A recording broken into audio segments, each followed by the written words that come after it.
मित्रहो, उद्धव ठाकरे यांच्या शिवसेनेचे 6 खासदार फुटले. कायद्यानुसार हे खासदार अपात्र ठरतील असा प्रयत्न उद्धव ठाकरे शिवसेनेनं केला. लोकसभा अध्यक्षांनी मात्र या खासदारांना पात्र ठरविलं. यात काहीही अनपेक्षित धक्कादायक असं काही घडलेलं नाहीये. कायदा काहीही सांगत असला तरी लोकसभेचे अध्यक्ष ओम बिर्ला हे काय निर्णय देतील याचा अंदाज जवळपास सगळ्यांनाच होता. त्यामुळं यामध्ये धक्कादायक वगैरे असं काहीही राहिलेलं नाही. पण उद्धव ठाकरे यांच्या शिवसेनेतून 50 आमदार फुटले. सगळेच्या सगळे कायदेतज्ञ घटनातज्ञ सांगत होते की हे सगळं घटनाबाह्य आहे, बेकायदेशीर आहे. हे सगळेच्या सगळे आमदार कायद्याच्या नजरेतून अपात्र होतात. तिथेही काय झालं आपल्याला माहित आहे.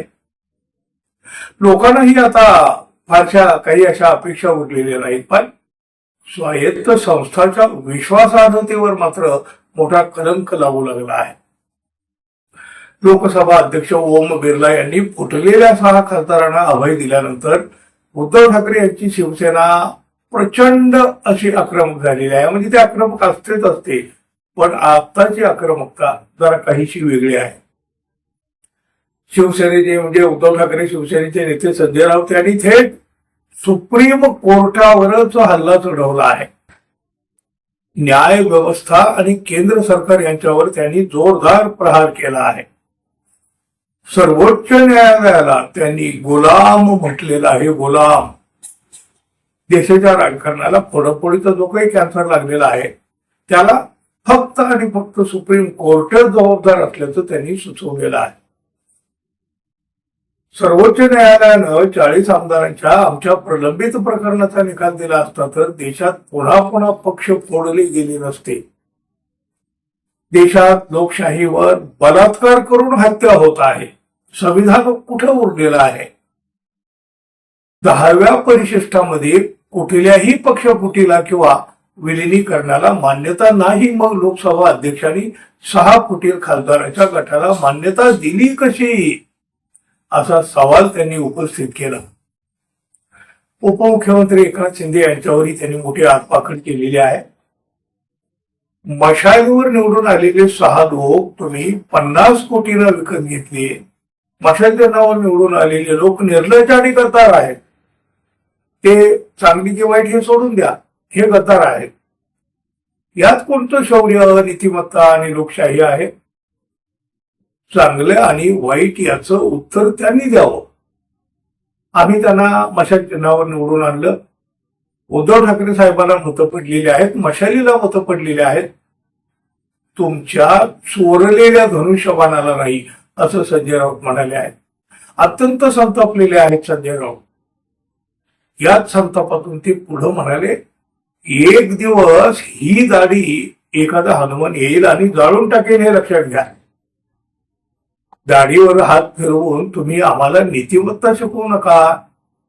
तुमची जी नीतिमत्ता आहे ती अमित शहा यांच्या पायापाशी गहाण पडलेली आहे. मुळात तुम्हाला आबरू नव्हती. हे जे 6 लोक आहेत त्यांना लाज वाटली पाहिजे. ते निर्लज्ज आहेत. गद्दार शब्द सुद्धा त्यांना कमी पडेल.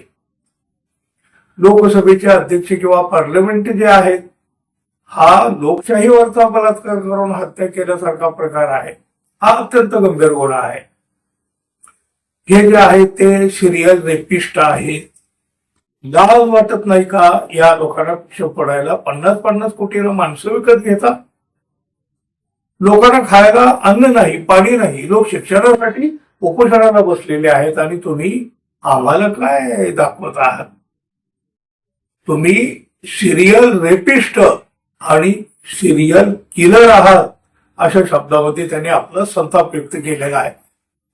संजय राऊत हे नेहमीच आक्रमक असतात, पण आज मात्र त्यांच्या तोंडातून आगीच्या ज्वाळा बाहेर पडताना दिसल्या. यावरून उद्धव ठाकरे यांच्या शिवसेनेत किती तीव्र स्वरूपाचा अवडोंब उसळलेला आहे याची सहज प्रतीती येऊन जाते. काय करणार? कायदा जेव्हा हातबल होतो ना, तेव्हा सामान्य माणूस सुद्धा हातामध्ये शस्त्र घेऊन रस्त्यावर उतरतो.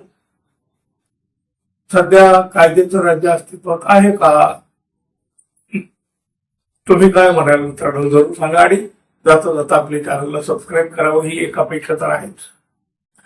धन्यवाद. पुन्हा भेटू. नमस्कार.